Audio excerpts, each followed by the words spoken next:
शायद आप हम पे विश्वास नहीं करोगे कि जापान में हुई दो प्लेन की टक्कर बस इस छोटे से सेंटेंस के कारण हुई थी।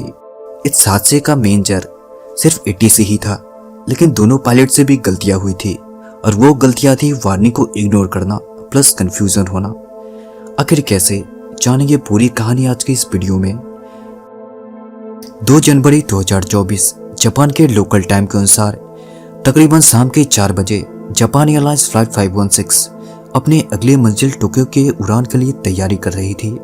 रिपोर्ट के अनुसार यही एयरक्राफ्ट एयरबस A350 मॉडल की एयरक्राफ्ट थी और सिर्फ 2 महीने ही पुरानी थी।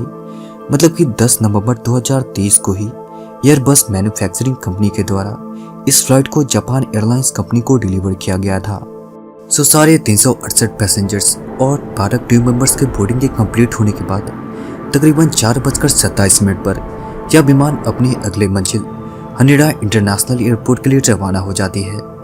दूरी की बात करें तो लगभग 2 घंटे में 509 मील का फासला तय करना था। लगभग 1 घंटे और 16 मिनट के सफर के बाद तकरीबन 5:43 पर इस विमान का पायलट हनेडा एटीसी से संपर्क साधता है और बताता है कि हम रनवे 34 राइट के लिए अप्रोच कर रहे हैं। जवाब में हनेडा एटीसी फ्लाइट 516 से कहता है, ओके ठीक है, आप अप्रोच करो, लेकिन विंड की स्पीड 320 डिग्री से 7 नॉट्स पर है। ग्राउंड पर डैश 8 का पायलट एटीसी से रिपोर्ट करता है कि हम टैक्सीवे सी पर है और हमें आगे बढ़ने के लिए क्लियरेंस चाहिए। इसके बाद डैश 8 के पायलट को आगे बढ़ने की अप्रूवल मिल जाती है, लेकिन साथ साथ एटीसी एक इंस्ट्रक्शन देते हैं, please taxi to the runway and hold on C5। ये sentence please taxi to the runway and hold on C5 ये एक बहुत बड़ा गलत इंस्ट्रक्शन था। इस सेंटेंस का मतलब ये था कि पहले आप रनवे पर जाओ और फिर टैक्सी वे C5 के सामने होल्ड करो, जबकि पहले होल्ड करना था और आगे की क्लियरेंस मिलने के बाद तब रनवे पर जाना था। आपको यहाँ एक बात जानकर हैरानी होगी कि डैश 8 का पायलट एटीसी की बात को समझते हुए फिर से एटीसी से कहते हैं, okay we are just proceeding towards runway and then hold on C5। इसका मतलब ये था कि पहले हम रनवे पर बढ़ेंगे और तब टैक्सीवे C5 के सामने होल्ड करेंगे। बट इसके बाद एटीसी की तरफ से किसी तरह का रिप्लाई नहीं आता, इसलिए डैश 8 का पायलट सीधा रनवे की ओर बढ़ना शुरू हो जाते हैं, वो भी बिना टैक्सीवे C5 पे होल्ड किए हुए ही। मेरे समझ से आप यहाँ ये सोच रहे होंगे कि डैश 8 के पायलट ने यहाँ गलती कर दिया, बट ऐसा नहीं है, वो एटीसी के सही इंस्ट्रक्शन को ही फॉलो कर रहे थे। लगभग 5:45 पर एटीसी के द्वारा फ्लाइट 516 के पायलट को फाइनल लैंडिंग क्लियरेंस मिल जाती है, लेकिन साथ साथ यहाँ एटीसी ये भी कहते हैं कि रनवे पर किसी तरह का प्रॉब्लम नहीं है, आप लैंड कर सकते हो। लेकिन एटीसी और फ्लाइट 516 के पायलट को क्या पता कि सामने ऑलरेडी एक विमान रनवे पर खड़ी है और अपने अनहोनी का इंतजार कर रही है। लगभग 5:47 और 24 पर यह विमान रनवे के थ्रेशोल्ड को क्रॉस कर जाता है। बट गाइस वेट, यहाँ पर एक सवाल है कि आखिर इस फ्लाइट का ADS-B ट्रांसपोंडर क्रू को क्यों नहीं अलर्ट किया कि सामने एक विमान रनवे पर खड़ा है। मेरे समझ से फ्लाइट 516 का पायलट कॉकपिट में बज रहे ट्रैफिक वार्निंग को इग्नोर कर रहे थे और सिर्फ एटीसी के इंस्ट्रक्शन को ही फॉलो कर रहे थे। रनवे के थ्रेशोल्ड क्रॉस करने के बाद तकरीबन 5:47 और 27 पर फ्लाइट 516 लैंड कर जाती है, लेकिन लैंड करने के बाद इस विमान की टक्कर डैश 8 से हो जाती है, जो कि पहले से रनवे पर खड़ी थी और टक्कर मारते हुए सामने आगे निकल जाती है।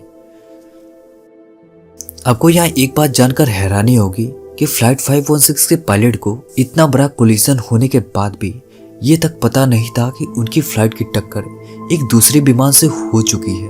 वो सिर्फ एटीसी को इतना बताते हैं कि मेरे विमान में सिर्फ आग लगी है, इसलिए एटीसी फ्लाइट 516 के पायलट से ये कहते हैं, ठीक है आप जहाँ पे हो वहीं पे रोक दो विमान को। कोलिजन के बाद जब ये विमान रनवे पर रुकी तो इस फ्लाइट का कैप्टन तुरंत ही एवैक्यूएशन का ऑर्डर नहीं दिए, क्योंकि एविएशन सेफ्टी रूल के अकॉर्डिंग सबसे पहले यह देखना होता है कि आग किस साइड लगी है, बाएं साइड या दाएं साइड।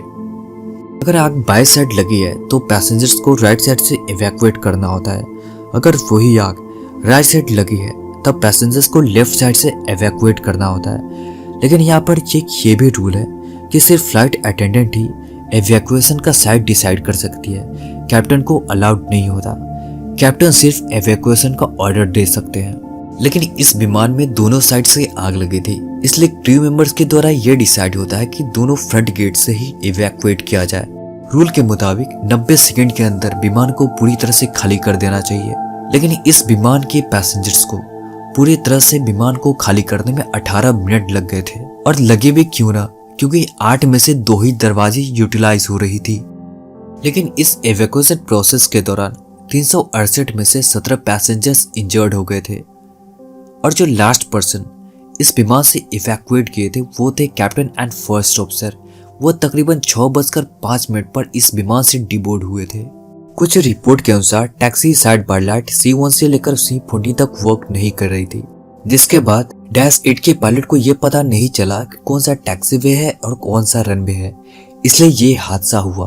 बट गाइस, ये क्रैश ATC के गलत इंस्ट्रक्शंस के कारण हुआ था। अगर ATC please taxi to the runway ऐसा नहीं कहते, -8 का पायलट सिर्फ टैक्सी वे C5 पर जाकर विमान को वहां पे होल्ड करते और उसके बाद ATC के आगे का क्लियरेंस का इंतजार करते। सो गाइस, अभी भी कुछ ऐसी चीजें जो अभी तक नहीं सुलझी है। ब्लैक बॉक्स के रिपोर्ट के आने के बाद सारे मिस्ट्री सुलझ जाएंगे। सो गाइस, यही थी कहानी जापान एयरलाइंस फ्लाइट 516 की। चलिए मिलते हैं नेक्स्ट वीडियो में, तब तक के लिए धन्यवाद।